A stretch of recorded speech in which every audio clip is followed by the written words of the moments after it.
The Nikki Glaser Podcast. The Nikki Glaser Podcast. Here's Nikki. Hello. Welcome to the Nikki Glaser Podcast. It's Nikki Glaser. It's Thursday. Thank you so much for listening and watching on our YouTube channel. You can find a link to that, at Nikki Glaser Pod on Instagram. The link is in our bio. I overheard, Noah, this morning you were on Zoom with Andrew and Mark, our kind of technical, creative producer. Love him.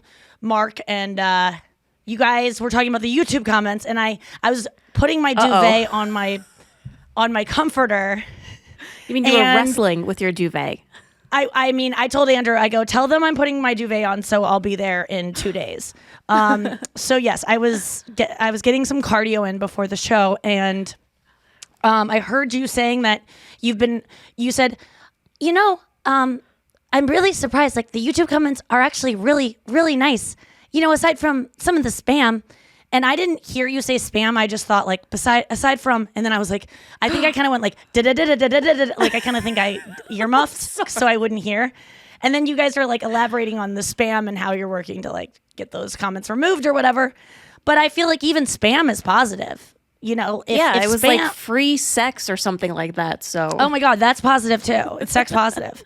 I'm grateful that the comments have mostly been nice. I'm definitely not reading them, but I was thinking like it might be fun to try to make our videos the most positively commented on videos on YouTube. Like, I think we might be able to do it. Like, I think that if I ask my fans, I think it might be good for people's souls. I don't want you to say anything that isn't true. So like, if all you can say is, I like the mask the dog behind you is wearing in the shot, or I like that shirt, or like, you have arms. Like, you can literally go write you have arms and with an 3 exclamation marks. That will be, I just want to bombard the comments with positivity. And not because, let me just say it is double-sided here, or it's many levels to this. I want people to say nice things about me, even though I'm not going to read them, because I'm just scared that people might say something mean. Like, you might have an adjective about my arms, and even if it's a good adjective, it might not be the one I want. You know what I'm saying? So, like, a lot of people say I look jacked a lot of times, which I take as a huge compliment because I don't do fucking anything for my arms. So, if anything, like, I'll get back. Let me put a pin in that thought for a second, because I do have a good point about that, and we'll return to it. But I think that when you write something positive, and like I was saying the other day, when you do a service for someone else outside of yourself and just spread positivity, it comes back to you. And I know that's just like so, really, Nikki? If you spread cheer, it'll come back. Like, we all know that, but maybe this will help you. Or like, honestly, don't even write it on mine. Like, let's just go on YouTube under accounts and like write positive things and spell them right too. Like, does YouTube comments not have spell check? Is that what's going on there with why people just can't? It's just, YouTube comments are notoriously like the dumbest things you read, right? I think people are just like smashing their keyboard and pressing enter. Yes. It's keyboard cat on like doing this on the keys. Which is my favorite way of laughing on text is like just typing a bunch of nonsense. And sometimes it autocorrects to like words, but that's, I think, the best way to be like, I'm laughing really hard. And I've been doing that since, AIM days of like, ha ha ha, I would do ha ha. I never did LOL. That was like after my time on AIM. Like, LOL came later. But I was always doing ha, and then I would just go if it was really, really funny, which is harder to do with autocorrect these days. Wait, let me go back to being positive, because I don't know if you saw Ed Milet's post from a couple of days ago about that. Oh my God, I love Ed Milet. I know. Well, I started following him after you were on his podcast because I just loved. Obsessed. Yeah, he's very positive and like So anyway, so I don't know if you saw, but he wrote something about that. You can't force anyone to do anything, but you can repel negativity away from your life. Misery loves company, and if you create enough positive energy around you, it will become almost like a force field. Then the negative people in your life have two options. And then if you want me to read it, I Either will. get positive or get out. Yeah, that's what it is. Like, it's either you'll repel the negative people away by your positive energy, which I've experienced, or they'll want to borrow some and it'll rub off on your friends and family. They'll want what you have. You know, that's a thing in recovery programs of, when you see someone struggling with a thing that you've been able to get recovery from, it's lead by lead. I forget they have some kind of like rhyming, little quote, like meme thing that they say. There's so many like good quotes and, recovery program stuff, like little things that I don't ever remember because I'm bad at remembering quotes. But basically, you can't tell someone to get help, or like you can't go like, you should do this. Like shoulds are, someone said something that your shoulders hurt and like your shoulders get tight when you're weighed down by shoulds. Like shoulders have the word should in them. So whenever my shoulders are like, oh, I'm telling myself I should too much, I kind of like that. And it sounds like the way Andrew would pronounce shoulders if he was reading it, shoulders.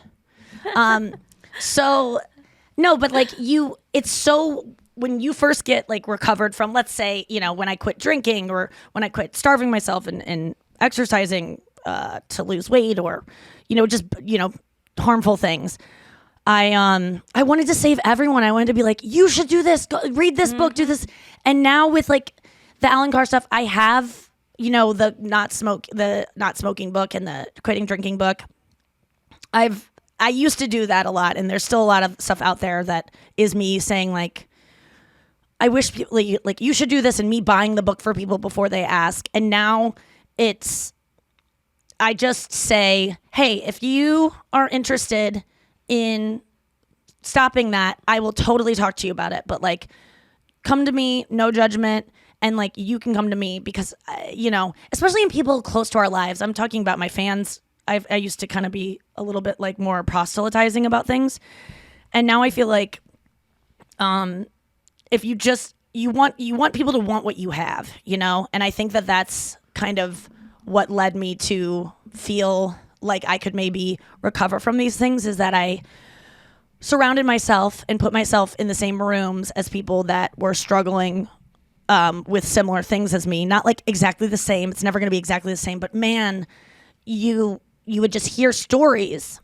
And, there are podcasts available to people that are scared of going in certain groups that, you've heard about, recovery groups. There's podcasts of what those kind of groups sound like that you can access without having to go.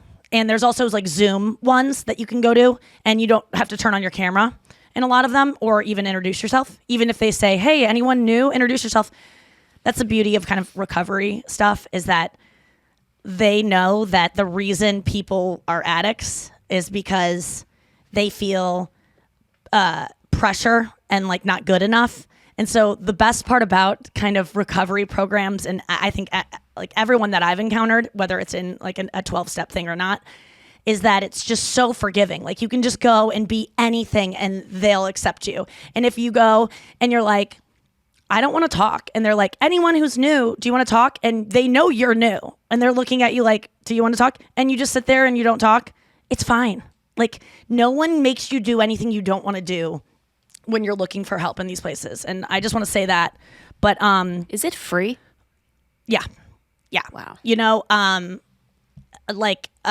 So I don't generally talk about the specifics around how I kind of found freedom from my body image obsession and binge eating and starving myself and overexercising and all those things that I am abstinent from, and that I, maybe not forever, who knows?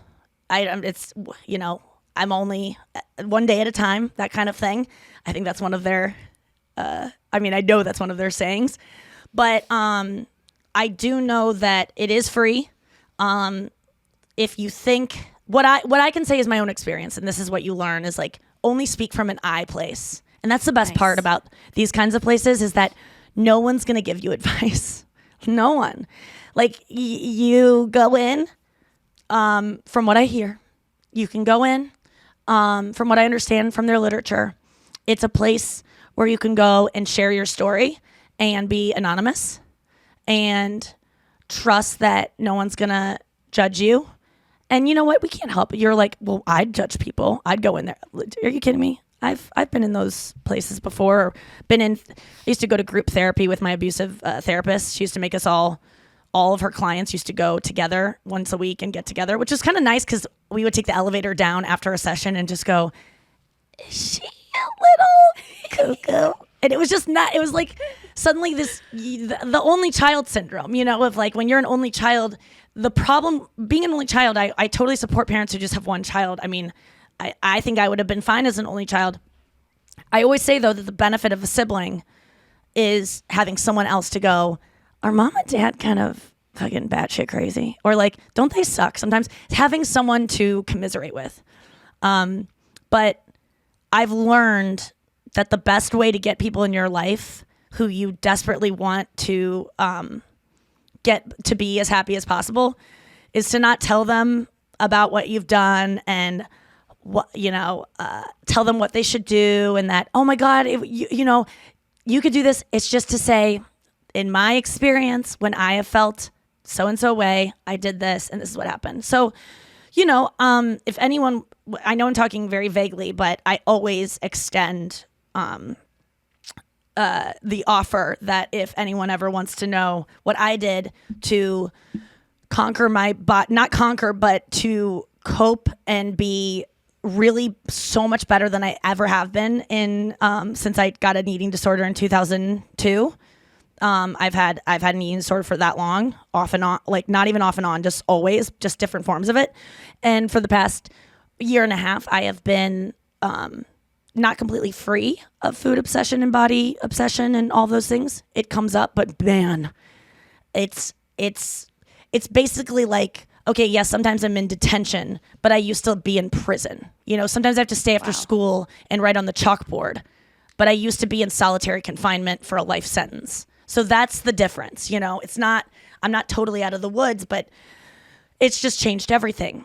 And if you're interested, I always extend the offer to DM me on Instagram.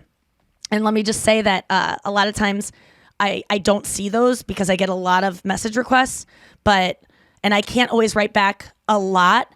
But if you want to know how I've been a year and a half without starving myself or binging or over-exercising, I'm always happy to tell you how in a private chat. But I want you to ask me. I don't want to have to just tell you. And in the Alan Carr book, I just want to say that got me to quit drinking. That's always something that I always tell people, just have it on your shelf so that when you're ready, you can just pick it up. If you just feel like you're like, I just knew at some point I wanted to quit drinking. It wasn't today. It wasn't tomorrow. It wasn't next week. I just knew that my long-term goals was to be someone who didn't drink. And so I just bought the book because I knew the smoking book worked for me so well. So, I mean, what's the fear? If you want to be a non-smoker eventually, or you want to be a non-drinker, which by the way, you used to be a non-drinker. You used to be a non-smoker. Like some people just go, no, I'm a smoker. That's just like who I am. Before you had a cigarette, were you a smoker? Were you like thinking about smoking all the time and craving it? No, you can go back to that. That is up in you. You only are addicted to smoking because you did it once, but you can go back to that because you were before. You used to be someone who didn't drink. And yes, alcoholism is a disease and it's in us, but for me, it wasn't so much a disease as it was, I had to just change the way I thought about drinking and I was able to release myself from it. Eating stuff, not as easy for me. And so, everyone falls into different categories. But the thing I was going to say about my arms being jacked, let's get back to that. Okay. Because I have my dad's body. I have a dad bod. And It makes me laugh so much. Please, will you remind me of that? Because I want to add that to my act because I truly have my dad's body. Like, and I'm so proud. I'm proud to say that because my dad, I mean, I posted on my Instagram story yesterday a picture of my dad in the water with my brother-in-law. And my brother-in-law took a selfie and my dad's in the background. My dad is so fit and honestly doesn't do much. He's just a naturally fit guy. And so I know that if I just, continue on the track I'm going, like, I don't know, Noah, I always, do you have a body type for yourself in mind that is like your body or like, do you like, can I ask you about your body right now? Sure. Do you like your body the way it is right now? Like, is this where you like to be? I'm okay with it. Okay. I wish I could be like in a little bit of better shape, but I don't hate my body. Okay. That's so when you are in like if your ideal look for your body, like imagine like your ideal like what you could look like. Is it within reach? Like or is it a body that you're like, or is it someone who's taller or like has bigger boobs or like things you can't actually do without surgery? Is it within reach when you think of like your ideal figure? Okay, well, I think it is within reach, but it'll be a lot of work because I really love women who are like a little bit more toned and like muscular, and it's so hard for me to build muscle and stuff. But I wish I could. But it is within, like, you're not imagining longer legs or height and a all bigger that hips stuff. and smaller waist or anything like that is over the bigger boobs. Yeah, over things that are not attainable. Without surgery, yeah. Yes. Because I think that I always wanted things that were unattainable. And yeah, I know there's surgery and that's the problem is that there's always something that you could do to change, to get whatever you want, within reason. But with taking surgery out of the equation, like I always thought, because I got anorexic when I was 18, and I was always a really skinny child, like never felt like weird about it, but always very skinny, never worried about, was always like, this is going to be forever. Like, I know that I was smart enough to know that skinny equals, by what I was observing, let me just say that, by what I was observing from the way my mom talked to herself in the mirror, skinny equals good. And I was like, I have nothing to worry about. Then high school hit and I stopped doing sports. And I started having more emotions and didn't have any drugs I didn't know about drugs yet or drinking. And so I started just eating and got heavy. And for my build, I got heavy. Did not feel comfortable in my own skin. And then I got anorexic. And then it just went from heavy to anorexic. I never knew what my body was as an adult, like what I was meant to be ever, because I was barely I got my period when I was like on the brink of 17. Like by the time I was a woman, I was starving myself. So I just never knew. And I look at my dad sometimes or my Aunt Lynn and the way their bodies looked as adults around my age. And I'm like, oh, we're just we are naturally sinewy, kind of lanky people. And that is, that's just the way I am. And a lot of times I have a lot of shame if I look too thin in pictures, or I look like Mr. Bones, like I freak out because I go, oh my God, you look anorexic. Like everyone's going to be worried for you. And then I start to like hate myself for that. Then if I gain 3 pounds, I start to panic that I'm going the other way of this girl that I hated in high school because I just felt out of control, but now people will say things like, oh my God, you're so jacked. And I always go, listen, it's Sally Hansen spray. Like when I spray my legs or I spray my arms with Sally Hansen spray, I'm not joking you. It's a complete game changer of the amount of compliments and how much hotter, quote unquote, I look, right? But when people say I'm jacked, it's funny because Kirsten is a trainer, right? And she knows all about the body. She knows that I don't do jack squat for my arms. I mean, I'm a runner and I will run 4 miles at this point once every 2 weeks. but I'm not doing anything for my arms other than, carrying groceries a block once a week. I don't know. And I'm not saying like, oh my God, I'm just naturally like have muscles. But the truth is I do. Like, it's just my dad's body. And so when people say, oh my God, you're so jacked.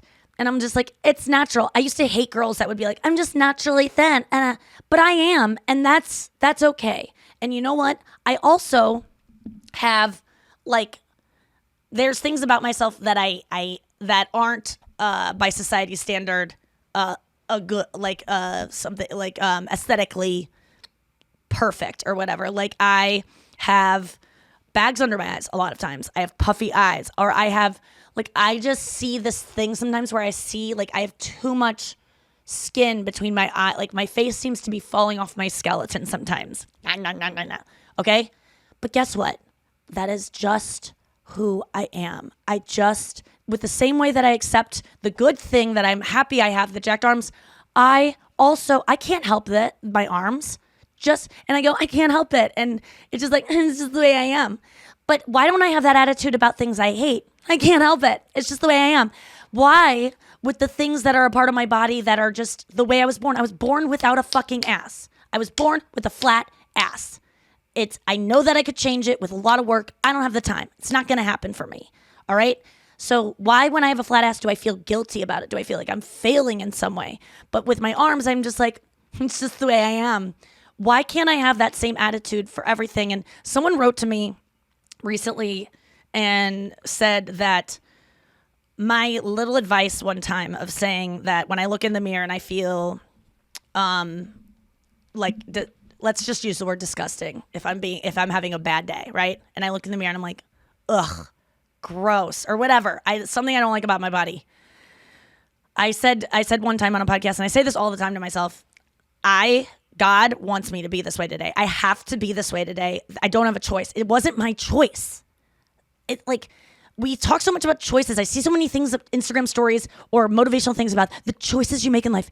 You are not making choices. The choices you make are based on your brain structure, which you don't control. You don't get to figure out. You don't get to pick what your brain is doing. They are based on the nurture you got from your parents. You didn't get to choose your parents. So it's something else. It's not you. So stop feeling the blame for it, So next time you look in the mirror, and I have to say this to myself today too, because I was looking tired AF, and I put pink eyeliner underneath my eyes to just distract. I wanted something else there besides bags, so that if you go, oh my God, she looks tired, you'll also be like, what the fuck? She has pink eyes too? And then it's like, oh, I chose the pink eyes. So like, you can't be mad at me about it. It's like something I chose. But also, I don't know what I'm getting at, but someone wrote to me and said that the fact that I one time said that like, God wants me to be, let's say, fat. I said, God wants me to be fat today. If I'm feeling fat and I'm having a negative connotation about that, which you shouldn't, but let's say you do. God, whatever, the universe, this is what I'm meant to be today. And let me just get through the day being like this. It doesn't have to be the way I am tomorrow, but it's the way I am today. Just fucking accept it. And you're supposed to be that way today. Everything was leading for you to be this way and not the way of that girl on Instagram that you wish you looked like. They wanted her to be that way today. And guess what? She's not looking that way today. She has a lot of filters, and she just, look at her tub. It's warped. She definitely, body tuned that. I hope this helps someone. It helped me. Thank you for letting me go on a body image spiel. And let's get to more funny stuff. Let's bring in Andrew. What up? I'm an island boy. Oh, no. What? I feel like you're just doing alligator boy now. Like, we've lost island boy. No. How does island boy go? I'm an island boy. I'm an island boy. No, that's alligator boy, man. Boy, man. Boy, man. Oh, I knew Noah would get a good reaction starting sunglasses with that. Today. Why are you going sunglasses? I mean, I should have gone sunglasses. Go grab some SGs. No, I just feel like the people have already seen what my eyes look like on this video. It's fine. I put some more pink eyeliner underneath. I thought the old canker eyes. No, the cankers are coming back, by the way. What? Dude, it's just like, I got to get more sleep. Yeah. I don't want to go to bed early because that's the only that's when my day is done, and I want to hang out and like. How late were you up last night? I usually go to bed around 1. Like, I fall asleep around 1. I got in bed at midnight. Yeah. And I was supposed to wake up at, supposed to have a call with my book lady, the woman I'm writing a book with, at 9 o'clock. And I had a homework assignment that she was like, write this story.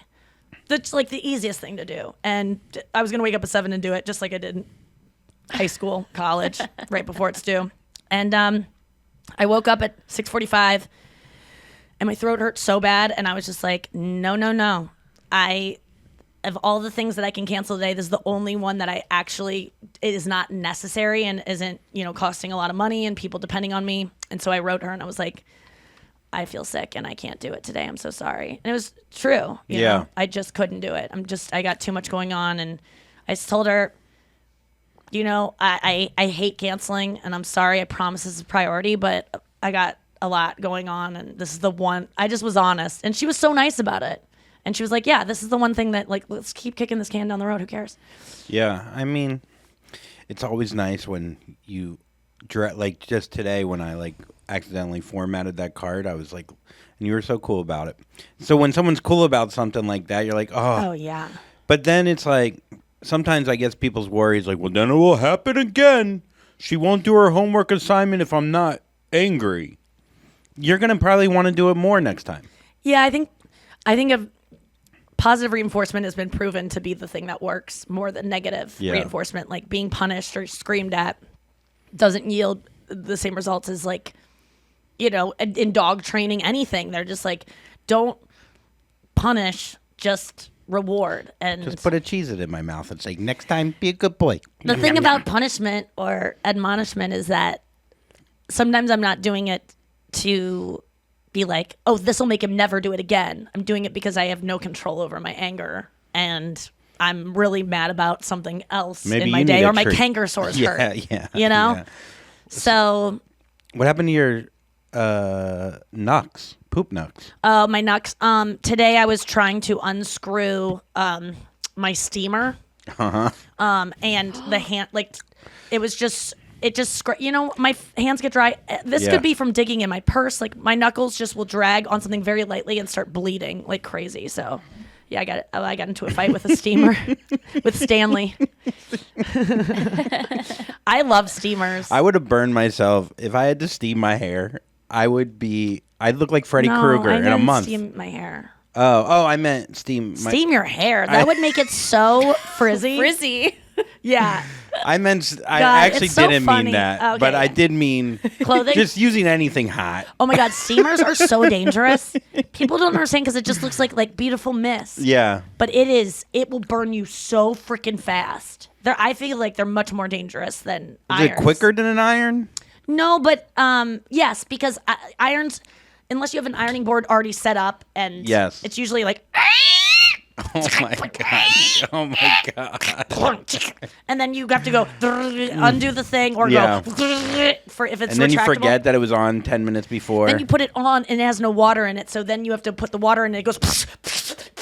It's spitting everywhere, and then sometimes the iron like starts leaking on your shirt. Yes. Like the water comes out too much because you overfill. Sometimes the you get water though on the steam. The steam shoots water. Sometimes. Yeah, those are malfunctioning ones. That's when you know you got to replace it. You're supposed to use distilled water. Why? Because it clogs up like the chlorine and stuff. Like you're supposed to use cruelty-free water. Women have to you go from heating you have to deal with heat so much as a woman. Yeah, that's true. Your heating hair, pads on our utes, ovaries. Yeah, that's right.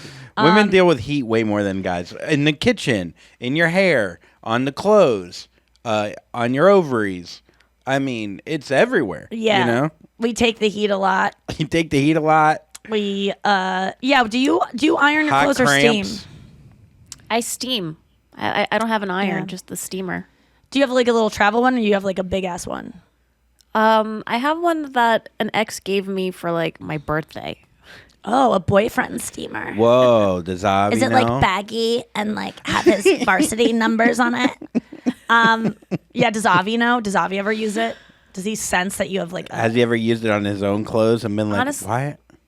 We barely use it. We just dry our clothes and just fold them while they're hot, and that keeps them that's straight. so responsible. That's why I have a steamer, is that I've never once taken the clothes out on time unless I'm loading in another load. You know what I mean? Yes. My clothes are wrinkly as fuck, and that's why I love a steamer. Is that you just I have a hanger in my bathroom that stays there, and then I have the steamer already hooked up, so I just turn it on, and it's like within a minute, I'm getting steamed. A dryer should for I think someone like us should have a snooze button where you're like, okay, I waited too long, it's wrinkled, I need another 10 in there. Do you know that there's I know there's a quick dry, but no, there's a steamer button that is it's 20 minutes, and it kind of injects steam, so it makes it wet again, and then it dries it. On ours? Yeah, we got Oh, Yeah, we do. Oh man, I never noticed Yeah, that. dude. I'm It's a glad we snooze brought button. this up. That's amazing. Yeah, you'll hit it. Yeah, I was just gonna steam. I was actually just gonna steam my duvet because it is so wrinkly, and just like a nice flat white, or not Yes. white. It's pink, but like a nice duvet. Oh, and the brand that I love, by the way, is All's Well. For sheets and bedding, All's Well. The sheets are All swell. All Swell. All Swell. Yeah. All Swell. It's so good. I really recommend them. I use that duvet, and they have the little ties in the corners that you tie it onto your thing. And I just put it on, and I think I'm going to steam it because How I did want it it to go? look How nice. long do you think start to finish you finished? 10 minutes. Less than. That's still 7 minutes. That's still pretty long. There should be duvet Olympics. I bet you there is. Marie Kondo Somewhere. would kill it. I used to Marie Kondo all my clothes. That folding pattern. Do you know what I'm talking about? No, my older brother can fold like a fucking boss because he Like worked when- at Bloomingdale's. Where he does like that, where he lifts up the middle, and it just like. Yeah, if you worked in retail, you could fold anything. Yeah, I was Marie Kondoing for a while, which is you fold everything so that it's like it, and then you can stack it. They all stack upright. Do you so roll them? No, you fold once, and then give me that sweatshirt over there. I'll show you how to condo. Okay, so I believe, if I remember correctly, you fold it like that. Yeah. And then you're gonna do and then you do one half. Oh, so it's different for everyone, but what you want to end up with is like a little taco of a shirt. So you fold it so that you'll have to watch the video for this, you guys. And if not, just look up Marie Kondo folding method. And you would take that. Wait, so this one, I would actually do this because it doesn't have long enough. And you do that. Wait, hold on. It's really failing at this. This, and then this. And then that that's fun. would be like that. And then in your drawer, A little you would burrito. open a drawer, Yeah. and they would all be stacked like this. So when you open the drawer, you can see it perfectly like this. And you can do that with pants, tank tops, underwear, socks, everything. How did Kondo become? Did she get on like Oprah or something? But I think her method is just really good, and the way she writes is very beautiful. Like I was totally sold on the book when I read it. Did you ever read it, Noah? No.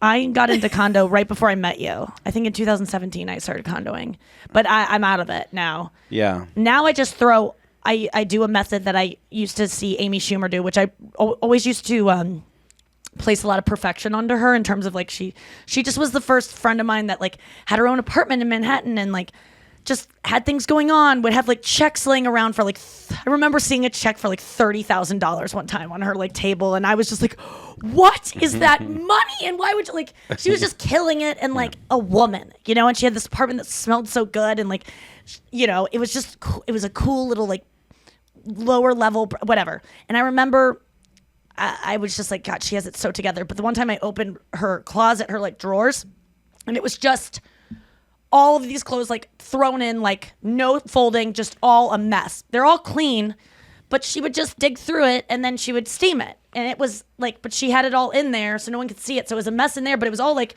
you know, long sleeve shirts. Nothing was folded, just a mess. Short sleeve shirts, nothing folded, all a mess. And I was like, oh, you can just do that.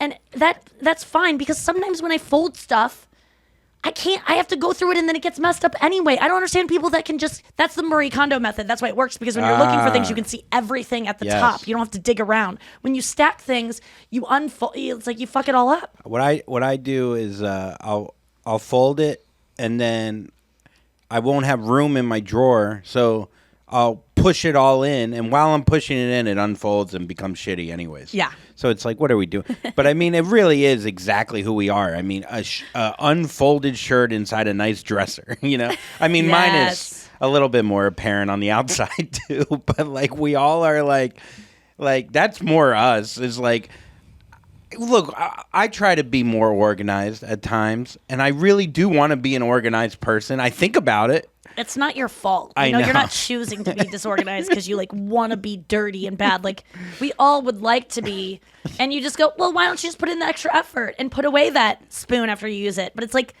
it doesn't occur to me. If it occurred to me, I would. Or it does, and it scares me. I don't know what the fuck's wrong with my brain. But the thing that you told me that one time where the housewife lady said, if you're gonna just throw it on the floor, then you're gonna have to pick it up off the floor. You're just adding a that was step. Lisa Vanderpump. Yes, that was She a said good that. thing I think about still. Okay, so what is it again? Because I forgot that. Essentially, it's if you're just gonna like, it's gonna take you the same amount of time that you just put something up on like the dresser than just to put it away in the drawer. Now you're just adding another step and adding more like time. if you just drop it on the floor because you don't want to hang it up, you're gonna have to- eventually yeah. gonna have to pick that up and Or put die. it. Yeah. Yeah. So just do it now. My therapist used to say if it takes under 3 minutes, do it.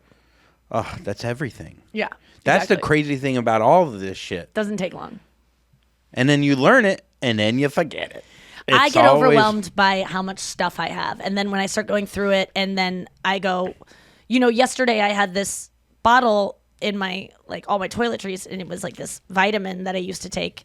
And I'm like, what? I don't take that anymore. Why is that still here? Because there's one vitamin left in it. And I Hilarious. go, should I take it? Even though I don't take this anymore? Or should I just keep it in Did you case I take take it? it? Did you take it? No, I was so proud of myself. I threw the pill away with the bottle. I said, I don't need any of this. Goodbye. I had to make a choice, and it was hard for me to do because there was still one left, and that's very expensive vitamins. I'm like, should I donate it? Who's going to have one of these? Oh, I mean, it's the story of my life of having protein on top of the refrigerator. Right. Every guy and woman at this point Yes. has a protein jar on top of the refrigerator that is probably Molded. moldy. At this don't, point, it's though, turned dude. into its own Kirsten weightlifter. went through our refrigerator and was just like, when I was doing recycling one time, and she's like, can we just go really quick through your refrigerator? I'm like, please don't. I don't want to look at this stuff. I don't want to have to like deal with it. And she started pulling things out, and I'm like, wow, that took 2 seconds. And the refrigerator's so much better looking. Yeah, I thought it was going to stay there forever. I thought that was the refrigerator now. It's like... It does feel like I kind of hold my breath when I open the refrigerator I door. mean, my dad is the same. My dad, Yeah. I think a big reason why he got remarried is because he couldn't clean, like, after himself. Like, if you saw his office, this is a doctor with all cancer, like, papers everywhere. Cancer papers everywhere. And then you get to the house, he had, like, one Diet Pepsi, and he'd have a pizza box with, like, a half, just 4 pieces of crust still in there. It's kind of like the one vitamin. It's like, why is that even in there? Well, the vitamin doesn't like attract roaches and like bugs. Yeah, they're not And healthy. this is the thing. It's like there's a way to have a trashed space or a messy space that is not disrespecting yourself. Like everyone, I Yes. always look at my room as an extension of like how I'm doing mentally, Mm-hmm. and I don't need to do that because a lot of times I'll be like, you're a fail, like you're messy, like this is who you are is your room, or this your car and the cleanliness is who you are. However, if my car has like wet food, like things that are just gross, that's me not respecting that's me Yes. actually when I clean up for other people, it's like, why do I respect people more than myself? Why do I want a nice space for it? Is it do you respect them or do you respect their I don't want judgment them of you? to judge. I want them Yes. to think, and I also know that they don't live like this, and I don't want them to think that. I don't want them to judge me. Have you ever left it just dirty? I I you mean said now your mom. I do not really You tidy clean up. a little bit though in the living But room. that You're gets like, me because that's the way I want it to look anyway. Yes. And I know that I want to show my mom respect. Like she's coming over. Like that's the same way I like dress up for shows. Mm-hmm. Like I could just wear jeans and a t-shirt and everyone would be fine. that photo you posted on Instagram where we're both wearing the same button Oh, yeah, down. that's I was so like, funny. we've both come so far. Well, I wouldn't have fashion-wise. dressed like that at Caroline's ever, the way I'm dressing now. But like, I want to dress to Yeah. show that people are spending $100 for a ticket Yes. for me. I want to show that I put in effort. So my mom, I wanted to show her like, you're coming over. Like I know you're coming over, and I'm excited. Here's what I have to present. But I really have let go of what my room looks like when I have like guys in it or all those guys. Yeah. When the GB comes by. No, it's just like me If you having could 3 clean your room cans on like- my nightstand does not mean I'm a bad person. If you could clean your room like you do your asshole, you would be. I mean, You'd have your the own- time I spend on my asshole. That's so true. I need a room douche. Let's get to the news. like a Roomba for your asshole. Dude, I just locked Roomba in my bathroom because he was just trying to get away with like not tidying enough. And I go, you finished the job. Roomba, You put him in the bathroom. he's stuck in my bathroom. Like, shut the door. And I turn off the light. What? He's in Roomba's the just dark in there by there? himself. And it really is sad. I didn't mean to turn off the light, but then I was going to turn it back on. And I was like, well, Roomba doesn't need a light, but I do. I feel Yes, it's like sentient. He probably wants to get out of there. Oh, he's definitely complaining. He's buttering up against buttering, like hitting the like ramming. Yes. But he had not cleaned up everything. I said, Roomba, you stay in there and you finish the job. You're not leaving your room until you get it done. Let's get to the news. Hopefully he learns a lesson through this very negative affirmation. What's the word? Affirmation. We definitely heard affirmation for the first time today. You heard it here first. Yeah, you heard it here first. Oh, man. It is Thursday, so you all know what that means. It is Thursday. We have a great day coming up, or tomorrow. We're going to Milwaukee and Indianapolis. Milwaukee Talkie. I've never been to Milwaukee. Oh, it's awesome. It kind of reminds me of St. Louis. Okay. It's just like, I love Milwaukee. I love a small city. I love the Midwest. Yeah. This is our little Midwest run. Milwaukee, Indianapolis. Tickets still available, I believe. Having all the swells out there on the road. Ugh, cankers. Affirmation. Okay. First story. When it comes to his 3 daughters, Joe Rogan says he's taking an active role in their knowledge of self-defense. Oh. My kids, he's quote unquote, my kids are allowed to hit me as hard as they can. I teach them they're taking martial art classes, but I teach them it hurts.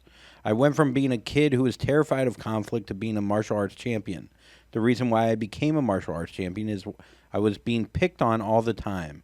I was like, I do not like this, so I'm going to become what I am terrified of. Well, what do you mean he's going to become a bully? That doesn't really. I know. I love that. He wants to become the people that he's scared of that are picking on him, I guess. Or at least become as tough or tougher. Yeah, like he thinks he's so weak, and like the thing he's scared of is probably fighting, and he wants to be able to do it. Yeah, Or able running to into handle the fear. Right. Oh, or able to conflict. handle confrontation. Confrontation. That's probably what he's scared of. It is funny to handle confrontation with a leg kick. It's like, Yeah. oh, what? My report's not in on time. Confrontation is so terrifying. People that are good at it, and people that are good at it are oftentimes like bullies and people to be good at it, I think, is to do it in the best way, but to do it thoughtfully and like think about it before you do it. People that, just snap to confrontation, not usually the people I admire. There's a way to do it where I'm not good at it. I'm either you I'm get either nervous. a wild boy. Like You were good at it the other day when we were late for the airport. I did good. Where? Remember With you? when we were at the airport and there were people in front of us and we were going to be late for the plane? Oh, and I did a very good You way. asked those people Yeah. in front of us. Yeah. Andrew stepped up and asked the people in front of us when we were checking our bags because we were running late if we could go in front of them because we were running late, which is a very, very few people are able to do that. I did it with tact and like. Yeah, it was very nice the way he did it. I said, "Hey, old man, look at me again, motherfucker. Look at me." And they were so nice. yeah, they were. Even though you said that to them. Yeah. Because they were hard of hearing. Yeah, they didn't. And- He felt it though. They were just like, oh, sure, we're here early. And you were, you probably assessed them at first. They're an did. older couple. They didn't seem frantic or like nervous. So it didn't look like they were in a hurry. We were. And I really admired that because it's not easy to do. And when you're running late for the airport, you just feel so foolish and you feel like so annoying and like frazzled, and to like beg people to let you go in front of you at the line. It should be a lot easier than that. We should just know as But if people that guy- that you let people ahead. If that guy was if he turned around and goes, "No, we're actually kind of late too." I don't know what I like. Like that's when I get it. That's when it doesn't work out. I That's think, where I would step Yeah, in. yeah. Honestly, if And he was take out like, his he oxygen. goes, you should have gotten here early. Yeah. This is just the way it is. I would have gone, have you ever been late for anything in your life, sir? Have the events in your life never led you, based on whether you were negligent or not, led you to be late and you wish someone would have extended this to you? Has that never happened to you? That's what I would have said. And then to he him. would go, where were you 30 years ago? I wish someone would have done that for you, sir. Yeah. And guess what? You can do that for me today if you let us go in front of you. Like that. Yeah. The initial one is scary to me, but once someone has given me reason to be confrontational, I'll get in there. And I don't love it, but I that's when I also respect We're a good any team. old person that has patience. And I know that was know a you have Seinfeld, so much- or was that Curb? No, Seinfeld. When he's like, how are you not thinking about your death every day? Remember yeah. that scene? They also did a thing where they realized Jerry's parents were shoplifting. And she was just like, I'm old, like, who cares? Yeah, get I'm on my way out kind of thing. So yeah, I mean, it was very nice, but yeah, there is a way to there's a way people do conflict where they don't raise their voice. They raise their voice just enough where if you go, "Why are you yelling?" You're like, "I'm not yelling." I remember there's- my. Yeah, go sorry. ahead. Sorry, no, go ahead. You go. Okay. Stop being so confrontational. Oh, yeah, back off. There's a way I feel which I would love to achieve and learn how to be more assertive versus aggressive.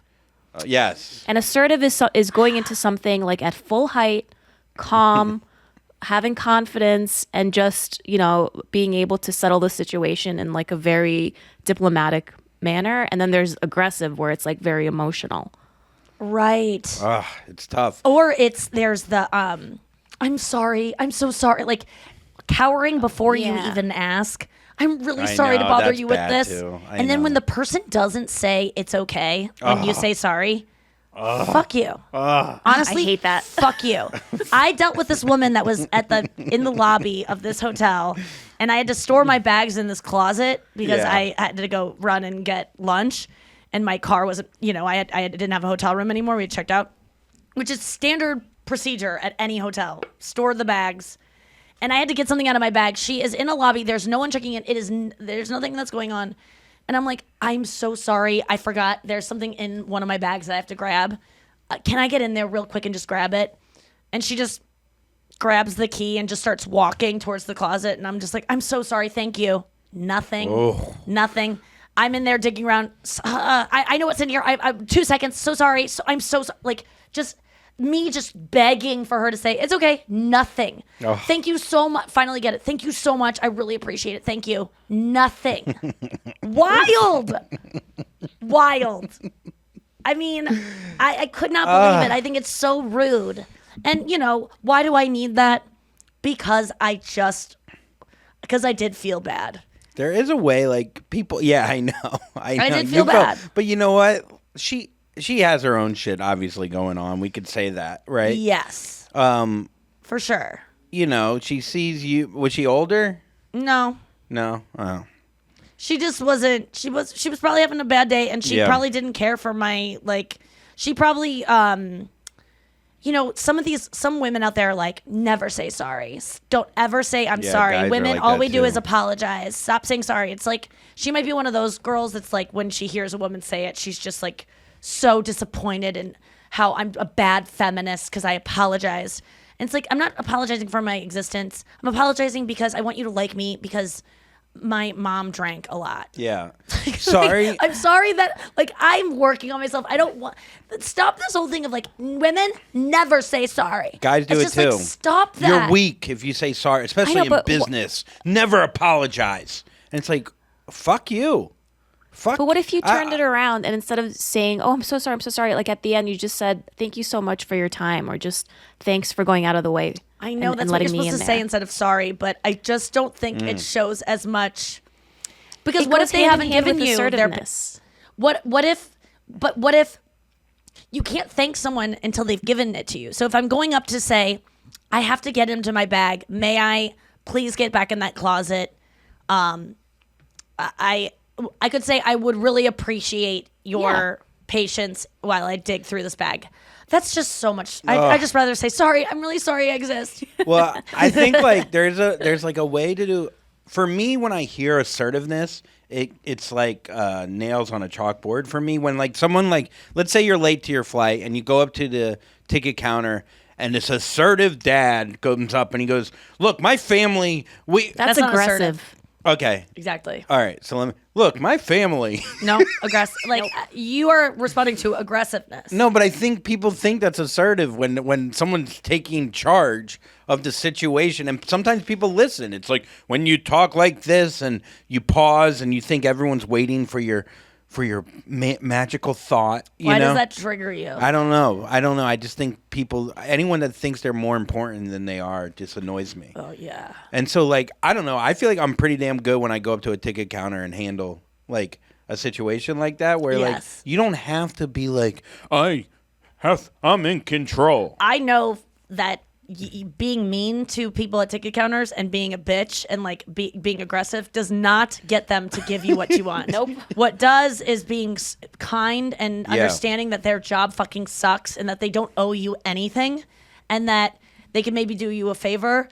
And you know, yelling at someone is never going to get you what you want. I've never seen it work. Any Karen who's yelling and being filmed, has she ever gotten what she wants? It just, I understand why it happens because you get so embarrassed by your kind of anger and their response to it, and they make you feel crazy. And so you get even more mad because you just are trying to, I shouldn't be embarrassed. I'm angry. And it's like, I'm panicking. Why are you not panicking? It's like, because I'm not getting on a flight. I don't like my job. I'm driving home in like 4 hours. People that get mad at people who are behind a desk and like making, You did great the other day when our rental car wasn't there on time. You like ended up becoming friends with everyone in there. Oh yeah. They recognized me, so that always takes it down a notch. Well, they didn't recognize me. They just go, because I had my guitar. They're like, "You play music?" And I go, it's just a hobby. And they're like, "What's your Instagram? Do you do your music on Instagram?" And I was like, "No." And they're like, and I'm like, "I'm a comedian." Like, I think I volunteered it because I was trying to get a little bit of like better service. That's when you use it. They fucking, at this rental car place, they don't get, they even admitted, they go, "We're not paid enough to like, honestly, to work hard." And I'm like, I'm with you. I go, that's the problem with our world is like, I don't blame you guys. Like they go, the guys washing the cars out there they make nothing. They make minimum wage to wash cars. And they're supposed to get through 3 in an hour. They don't because they could, if it's not this job, they could go get this job anyway. Like there's always a job that'll pay this much. This one is just one of them. So they have no incentive to actually do the work. I go, "Do they get tips?" They go, "They don't ever interact with customers. So they have no chance to get tips." And we're dependent on those cars. So we get through people and we promise cars that are supposed to be done. And we can't get them to work harder because they don't make enough. And I go, I don't blame them. And they go, I don't blame them either. Yeah. And I was just like, and then, and then they looked me up on Instagram. The funny thing is, the guy goes, "Oh my God, I've watched you." Like he talked to me for a really long time before he realized that I was the girl in the black dress with the lightning bolt on it. That he watched my Degenerate special just because of the dress. The power of dressing sexy. It gets people to watch you and then not remember your name. Had that dress. I flew. I worked you hard. Delivered that dress. I forgot it. That's right. At 12 p.m. or 12 or oh my midnight. God, that was such a wild. Oh, that was ride. crazy. Okay, it looked great, and that's next story. That was a great set dress. is like fire. Thanks, man. You helped me edit it too. It was so good. Okay, let me think. And you were there for the taping. You were the only one there in my posse. That was a weird green room. Oh We my could talk God. about that. Oh, it was so weird. Everyone seemed on edge. I guess people are nervous. We I were get like it. in a green room in a tent outside, and it was in Vegas, and it was like a weird setting. It was like the Degenerates, like, you got to be dirty. Like, they didn't have us hang out with each other. We were kind of just like a weird group of comics that didn't really know each other. We all had like blankets because we were freezing. Yeah, it was a weird night. Yeah. Olivia Newton-John admits that physical lyrics were raunchy for 1981. Let's get physical. Everyone knows the chorus, but you want to know what the first verse? Yeah. I'm saying all the things that I know you'll like. Making good conversation, I gotta handle you just right. You know what I mean? I took you to an intimate restaurant, then to a suggestive movie. This sounds like a guy. It was written for a guy. There's nothing left to talk about unless it's horizontally. And then the second verse is more creepy. I've been patient. Mm-hmm. I've been good. Tried to keep my hands on the table. It's getting hard. This holding back, if you know what I mean. Oh, this is hot. I'm sure you'll understand my point of view. We know each other mentally. You got to know that you're bringing out the animal in me. I love it. But it definitely was written for a man to sing. Yeah, I think it was for sure. Especially the first the verse. hard part too. I'm getting hard. Yeah, the hard, like, being difficult. Like, God, he got so difficult the other night. No, I think he's saying his dick's hard. No. Yes, it was like, listen. it's hard. Listen, he goes, you're She. It's it's entendre, but it's definitely. tried to keep my hands on the table. It's getting hard. This whole yeah. Exactly. You really think that they said it's hard explicitly in a song, and it's Olivia Newton-John, Sandy from Grease? Yeah. What? That's That why would make I read sense the for a woman to sing if that's what they meant explicitly. That's why I was so excited about it. Oh my God, that's funny. Well, the lyrics too, the ones I heard recently that I started really listening to. Girl, I want to make you sweat. Yes. Sweat till you can't sweat no more. And when you cry out, I'm going to push it some more. What? And when you cry out, I'm going to push it some more. We talked about this. It was in our dances, elementary school dances. We did. We talked about this in the car on the way to one No, of the we gigs. talked about it on we the talked about it pod. here on the podcast. Oh, we did. Okay, sorry. I brought it up in the car Remember, the I other was day. like, I'm going to grab a knife. I'm going to stab your Bears throat. repeating. I am so Yes. into that song. I'm horny for that song. It's like one of my favorite songs now. What are some other songs that are like very sexual that you're like, whoa, that gets me juiced up? What's the one where I fucked her on the counter? It wasn't me. Yeah, that's about like infidelity and gaslighting. But I'm trying to think of ones that I'm like, It just wasn't like me. Song. yeah, the thong is good. Like in terms of like explicit lyrics, but I'm trying to think of songs that like make me like horny. You know what's horny? Belle Biv DeVoe had some horny songs back in the day. You were singing some. Poison. That the people that sing that song, you know what I mean? Yeah. And then R. Kelly, unfortunately, you know, whatever happened to him, but my body's telling me no. My heart is telling me no, but my body's telling me yes. I don't see nothing wrong. But is there anything that you listen to that you go, oh my God, that's so hot? Probably when a woman sings, I would guess. I like mean, any woman singing about. Ava Brothers has a song called "I Wish I Was," and it's not sexual. Hard? Yeah. I wish I had a wet vagina. It's weird they sang it. It's written for Olivia. It was Olivia Newton-John. John wrote it for herself. Yeah, but she aged out of it apparently. Let's get a physical. Go over and step on the scale and try to be thinner. Then you're gonna have that thing hit your knee. It's gonna test your reflexes. Lie about smoking and drinking. That's the song about getting a physical. I love that song. You gotta cough when I grab your ball skin. Yeah, I should make a set sex list of list? horny songs and share it on Spotify for Yeah, our let's do listeners. it.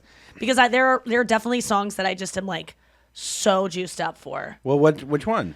I can't think of an. I could look at my. We got to go take a break. Let's Okay. come back and let people know what I'm juiced up for right after this.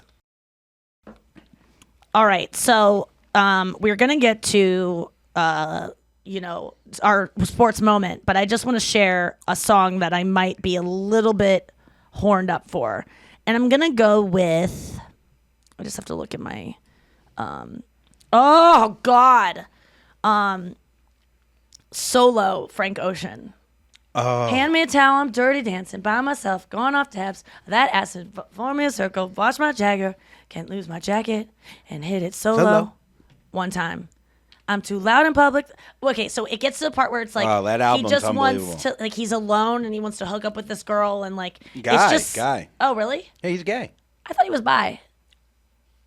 Oh, well, I'm picturing him talking to me during this song. Yeah, So and just I'm let me picturing have him it. talking to me. So We let can me all have share it.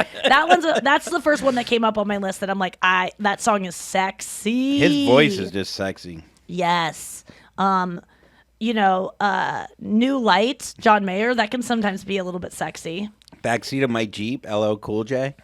I hooked up to that in the back of my car. It was pretty on the nose, but it worked. Oh, E.T. by Katy Perry and Kanye West. What's that one? Kiss me, kiss me, infect me with your love and fill me with your poison. Take me, wanna be a victim, ready for affection. You're an alien. Dave Matthews. That's kind of rapey too. Tonight, let's be lovers. Ugh. No, thank you. Come on. Just give it a chance. You know what? A guy ruined that song for me by putting it on a playlist for me of like his love for me, and now I'm so like disenchanted by that person that I'm like, fuck, you ruined Lover Lay Down for me. Wait, you motherfucker. That's a different song, though. Wait, what did you say? Let's be lovers? Tonight, let's be lovers. Oh, please. Tonight. Oh, say goodbye. Yeah, say goodbye. goodbye Is the sexiest song of all time. Thank ever. you. Sorry. Okay, Yeah. Lover Lay Down is. Oh, yeah. But is Lover ruined. Lay Down's nice. But yeah, I know. that sucks All that right, he ruined let's get to it. the sports moment. Here's Andrew's weekly sports moment. Man, that was came in hot. Oh, man. Okay, this is a story that I don't know if you'll like, but we'll figure it out. Aaron Rodgers, who you know. I mean, I don't know him personally, but He yes, I dated know of- Olivia Munn, who now Believe has me, I know. Mulaney's sperm in her. And he's married to Shailene Woodley. Yes. And he has a brother, Jordan Rodgers, who is a bachelor, and they no longer talk because of probably religious reasons. Yeah. Aaron Rodgers slams woke cancel culture after criticism over post-game trash talk on a hot mic. He got caught on a mic. Apparently, he threw a touchdown or the game ended, and this lady in the crowd was giving him double birds. And he goes, and he's playing Chicago, and Green Bay, Chicago, big rivalry. Right. They're very close to each other. And he's a Packer, right? I own you. I fucking own you, Chicago. I fucking own you. Okay. And people are making a big deal of, I guess, using the term own, I guess. I mean, it's, you know. No, stop. I mean, Yeah. that is, was she a black woman? I don't know about that. That could, and if he said it right to her face. No. Well, Could've he been was a saying weird it thing. like in the term of Chicago, I own Chicago, and Tom Brady actually wrote, "It's nice to find out that you're a shareholder now." And Hilarious. like he made a joke of it, but Rodgers was asked about it, and he talks about cancel culture. He says, "And there's a cancel culture at the same." He goes, "There's a PC woke culture that exists, and there's a cancel culture at the same time, and it's based on people's own feelings of maybe personal misery or distaste for their Yes. own situation, Yes. or life, or just the enjoyment of holding other people down underneath their Wow, thumb." he owned that. He Yeah. really owned that sentence, yeah. No, he's absolutely right. When you engage in this culture, you're immersed in it, and you're in it so much. For me, when I took time in the Immersed or mersed? Immersed. Immersed. Oh. I think you said mersed in it. Oh, no, I just didn't hit the im. Got it. Okay, immersed. Okay, this sentence is interesting for me. I think you'll like it. He goes, for me, when I took time in the off-season to work on myself and to work on my mental status and to get myself in the right frame of mind, I was being selfish or non-responsive.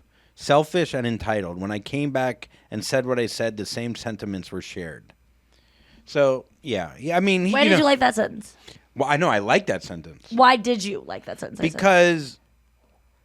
Because the media really, like, if he's not responding because he's working on his own mental health, you're being selfish to take care of yourself. But if he had Right. cancer and he's like, hey, I got to take these 3 months off, I'm dealing with Yeah. chemo, everyone would be like, you're a hero, battle it. Yeah, please don't let us bug you. Yeah, no one would call Yeah, a cancer survivor did you selfish. you saw the Ted Lasso finale, right? Yes. I mean, it's all about Ted. You know, this whole second season is about Ted Lasso, the coach, having a panic attack and getting help for his mental stress, and then someone close to him feeling like you abandoned me because you were working on yourself. Like I didn't, you weren't there for me because you just disappeared when really he was working on himself. So it's almost exactly the same situation Yeah. of like now there's this backlash against him.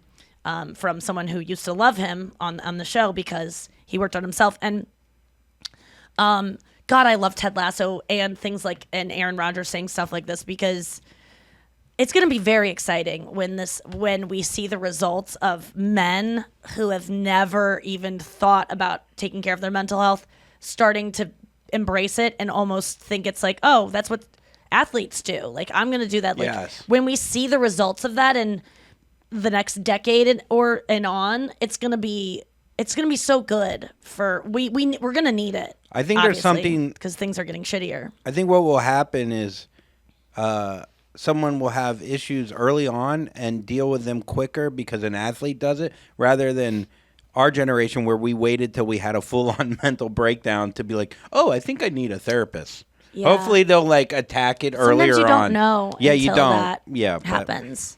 Hopefully it becomes more norm though to deal with it before it becomes something that you can't deal with. But it's so embarrassing to deal with something before it gets to Oh the my point God, where it's bad. so yeah, it's like it's literally like getting a cancer checkup every 4 months just in case. People go, you're crazy. Like, what are you waiting for? Or it's me saying, a week ago, hey, I just don't want to do this writers meeting like that I had today because I just am tired right now, and in the future I might be tired that day, so I'm just going to sleep in that day.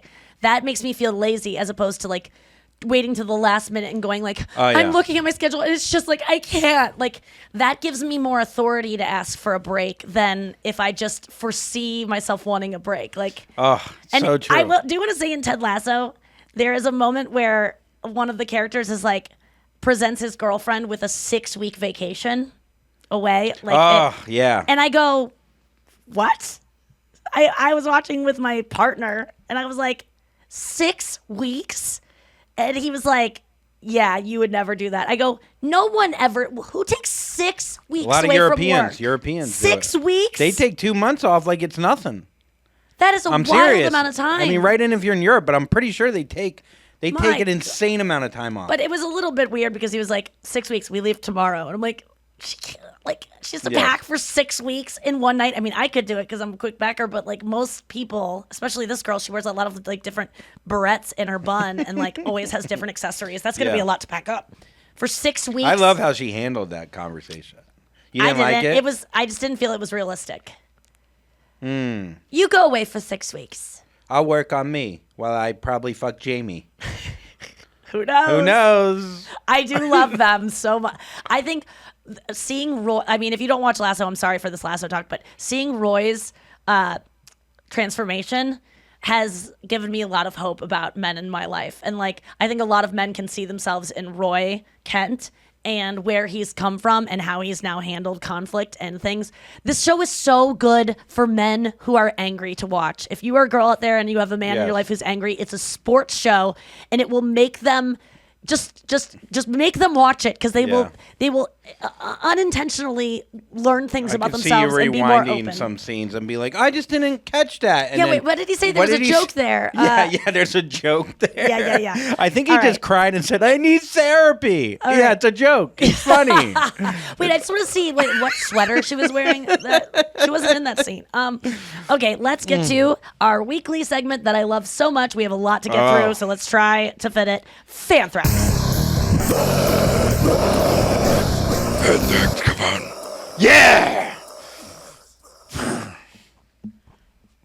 It fucking pumps me up. I'm not going to lie. It makes me want to fucking run through a locker. All right, Noah, let's get into it. Run through a locker. Yeah, inside now. Hit my head on it, to open it up. You don't remember that from movies? Yes, I do. Yeah. All right, so our first. Should I read a voicemail or should I play a voicemail or read a letter? I love voicemail. I close my eyes too. Yeah, Andrew meditates during these. Okay, here comes a voicemail from Emily. Oh my god. The Almay palettes. Dude, I have hazel eyes, so yeah. I remember I got that palette and I did everything that it told me to do. And my grandma said, oh, wow, you're really wearing a lot of makeup. I remember it vividly, but I knew I looked hot as shit. Thanks for making me remember that. Almay palette. It was the first time I had ever heard of, like, you paint your lid one shade, the crease another shade, and then the brow bone another shade. Oh, is that what that is? Mm-hmm. What's it called? I'm sorry? The company is Almay. Oh, Almay. But they made an eye palette for each, like, whatever color your eyes are to bring out the color the best. And so whatever color your eyes were, you bought that palette, and it would teach you, like, put the lid, make it brown. then it's then a darker blue in the crease, and then a lighter blue on the brow. It's like a fade for your hair. Yeah, I but for mean your that's eye. essentially what eye makeup is. You make the crease, like you have to do different. But that was the first time I ever heard of like kind of that kind of contouring, I guess, for your eyes. So I love that she loved that reference. Okay, next one is from Chase. My bank. Hey, Nikki. Okay. Hey, Andrew. Hey, Noah. Love you guys. Love the pod. Massive bestie over here. Anyway, I just really needed to call in about Subway because you guys really brought back like this cursed, repressed memory when talking about the shredded let. Like it really just, I really blocked this guy out of my memory. It was amazing. So I was a senior sandwich artist at Subway for about 3 years in high school. Yes, a senior sandwich artist. I make a point to say that because there were classes involved. She literally Love that for replied my to you life. when she goes, yes. Anyway, this man would come in and order a veggie sub every week, and he just was really creepy. Like, when you meet somebody and you're like, they might be a pedophile. I don't know. Like, it's just very odd. Well, Jared very had to creepy, go weird visit man. local But anyway, Subway he'd come in locations. and just have this Part of his deal. withering, like, 1,000-yard stare and order a veggie sub every week. Ugh. And the amount of shredded let he would get on his sandwich, Nikki, like, it was disgusting. He would just look me in the eyes every time. I would give him a ton because I knew this man who'd come in every week. And it would always be more. That's how he would say it. And I was terrified. Ew. So I just, Thank you for reminding me of that. And thank you for reminding me of humble beginnings and how far we've come. And also, don't worry about that shredded let, girl. I would always rip open another bag for him. No hesitation. If it was you coming in, girl, bags on bags of shredded let. All you can. Shredded let. I love this girl, dude. Anyway. I mean, Bye. love her. I Thank mean, you, Chase. she's fun, this girl. You're the best listeners. I've loved both of these calls. Shredded let, you said randomly. Yeah, and she just like Yeah. picked it up. And I want to hear more. I love stories of like customers Yes. and the weird things, the recurring customers that they would order. And I bet someone could call in and talk about me at different points in my life and the weird, because I would go places and they'd just be like, all right, get out the let. Like, The only difference between that guy and you is you say sorry. yes, that's true. You're like, sorry, more. Sorry, Yeah, more. there's- Sorry, more. I read about Sorry. in the Starbucks subreddit so many weird regulars and what the regulars always get, and like these people that they just see them coming in and they're like, okay, 12 pumps of, caramel macchiato No syrup coffee. plus a fizzy water, and they'll do that. They'll literally What? do like a splash of almond milk, like 15 pumps of a syrup, and like a decaf shot, and it's like, that's just, what are you doing? I feel like these people, Light ice. very bored people, and this is like a highlight of their life. That drink is very expensive. Yeah, maybe they're just rich people that are just like, I just think it's like their one thing that they get to have a little control, a little power. yeah, Be possibly. like, oh, I'm gonna do 17 today. Like they maybe pace around. Like, what's my order gonna be? I saw your order has definitely taken a little. You Don't you're- look at my order. I didn't know whose cup it was, so I looked at it and I was like, "Oh, this is my drink." And then I was like, "Wait a second, that's slightly different than my drink, but very similar." I like what you put in your mouth. You literally. Yeah, I asked you the other day if sugar-free vanilla is good, and you said, yeah. Why would I get it?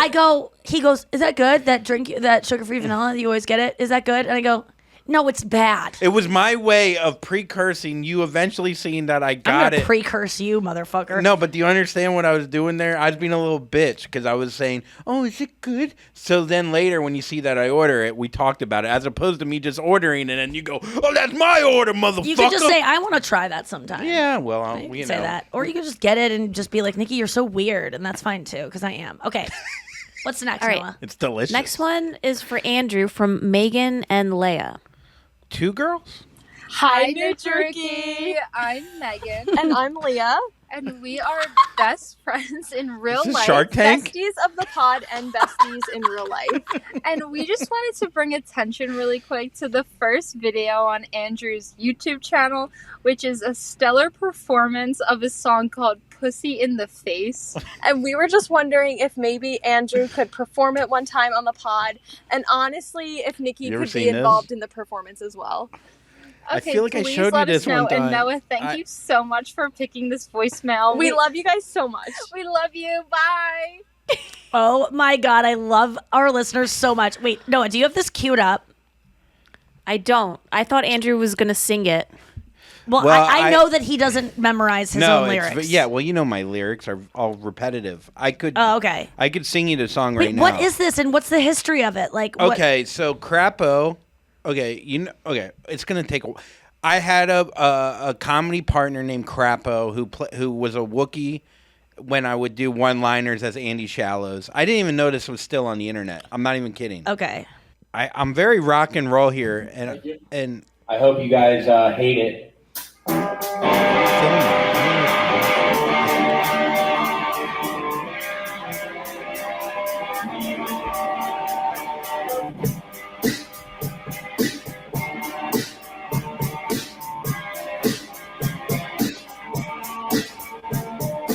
Pussy in the face, pussy in the face, pussy in the face, pussy in the face, pussy in the face, pussy in the face, pussy in the face, pussy in the face, pussy in the face, pussy in the face.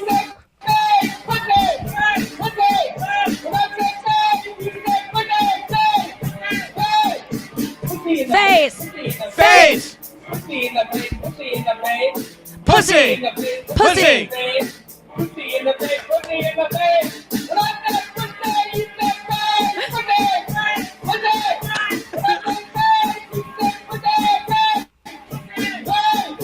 Face! Face! Pussy! Pussy! This is great.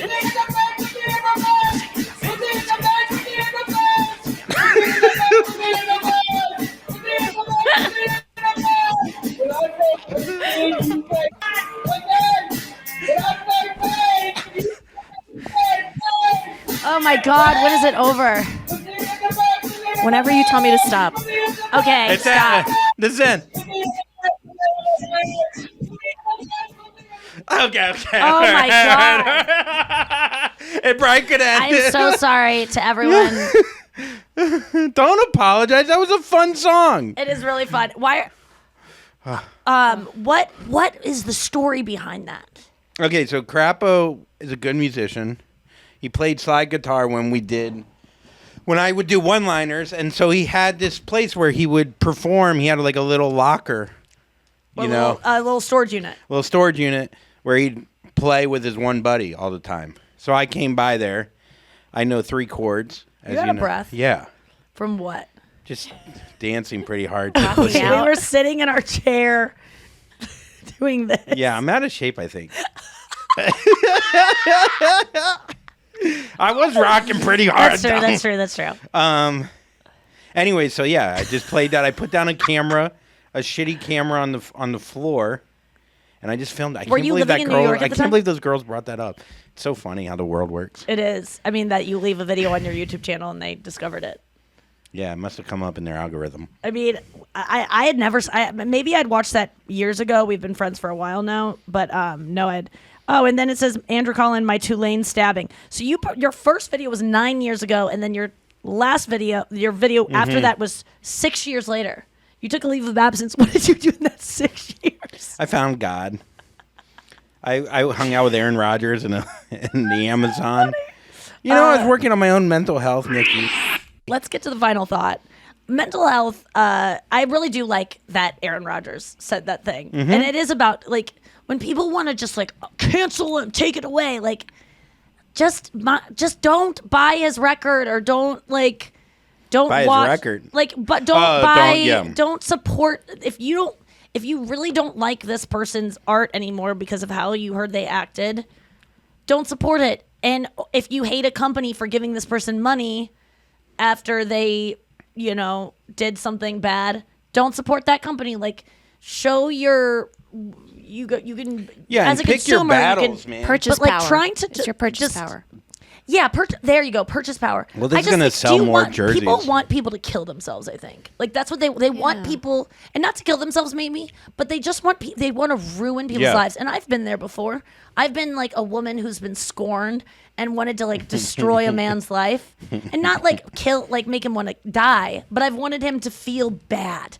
I've wanted the intent to make someone want to suffer. Even someone who's done you wrong is not the appropriate way to feel, I believe. I think you got to pick your battles here. I think if you're going after Aaron Rodgers for saying that about the Bears, it's like, and that's where you're going to put your time and energy into. It's like there's a lot of other things that you should try to be canceling than that.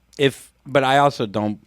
It takes a lot for me to think someone should be canceled. I think second chances deserve to happen. Yeah. Almost, especially if and they do the time. they always get special second chances. And when you've gone out, when you put yourself out there being like, fucking take them down, you're going to be eating crow. Here's the other thing. Aaron Rodgers is making $100 million this year. Like, he's not getting canceled anytime soon. Like the but idea. You said though that there are athletes that we were talking about the Houston Astros. Is that right? Yes. That got caught cheating by the guy slamming down a. That's way worse than what Aaron Rodgers. Yeah. So they cheated and got caught doing it. And whenever they post something on social media, they get bombarded with people being like, "You cheaters, motherfuckers," and everything. So they're just like, "Okay, we'll just play baseball then. We'll just like not be celebrities. We'll collect our millions of dollars and it's fine." Yeah, they'll be okay. Now I can't post a picture of my wife and kids with that, and I never have wanted to to post disable that the anyways. comments. Yeah. But that's really all that's changed. Let me read one more letter that I got from a fan this weekend. I believe I think I got this in Durham. Dear Nikki, where do I even begin? I discovered you in college amongst a lovely group of friends who grew up as comedy nerds. Around the time lockdown hit, I totally binged all your content. When you went home to your parents, you made it look so fun and relaxing. When my lease was up, I felt more okay about having to live with my parents. My whole attitude changed. I feel like you're a big sister to me. You're always so positive, and it's like you encourage me to be my best self. Whenever I have a bad day, I know I can turn on the podcast or one of your old specials or an old interviews and immediately feel comforted. I haven't always had consistent groups of friends, and I'm kind of weird. But you and Noah and Andrew make me feel like part of a community. I love all the inside jokes. Apparently, I laugh so hard now at things like that, and they consistently give me points of joy in my life at my SSDJ, soul-sucking day job. Thanks for helping me get a meet and greet tonight, too. I love the paper. I love how much I love comedy because of you now. I also love how you like to wear shirts and things about what you like because I do that, too. You consistently demonstrate what... They wrote it that way, by the way. You consistently demonstrate what it means to be a good human. I wish the rest of the world was as empathetic as you. Thank you for everything. When I'm depressed, Nikki's there. When I deal with my stomach sickness, Nikki's there. And when I'm having a great day, Nikki's also there. You are a consistent source of light to everyone you touch. Oh, that's so nice. All the swells, Kristen. P.S. Skeletons are always laughing. Feel free to write me or reach out anytime. She left her number. And she wrote something, apparently the news on the side, and then Swifty for life. And then I want to F you as I want tofu. I love the inside jokes. Thank you so much for that sincere, beautiful handwritten note that I got at one of the meet and greets. I love you guys. There's something about putting it on paper that it just means so much. Yeah. I don't know why. Maybe because I'm old. I love you guys so much. And thank you for listening. I can't say it enough. You've changed my life in the way that I look at what I do, and I love the love, and I feel it back. And you guys are my friends too, and you make me feel less alone. And thank you so much for all the voice memos today. Thank you, Noah, for compiling those. And she said that there's so many, you guys, and you guys just keep bringing just great content. Your A game. We're so happy. Yes, your A game is what she said. Thank you so much. Andrew, thank you. Thank you, Nikki. It was a great week, and I'm excited for this weekend. Yeah, good shows ahead of us. And there's going to be a special episode on Monday that you can look forward to. And what about the... Oh, yeah. We have a live podcast coming up next week on Wednesday. All the details of that will be released on our Nikki Glaser Pod Instagram page. In St. Louis. In St. Louis, a live podcast that you can come to the taping of. And there might be cameras there for other reasons as well. So look out for that information on the stories or a main post of Nikki Glaser Pod. And we hope to see you there next Wednesday, the 27th, in St. Louis at Joe's Cafe. And don't be cool this weekend. Yeah, please. Don't be cool. And have all the swells and Jack and the Beanstalk. Yeah.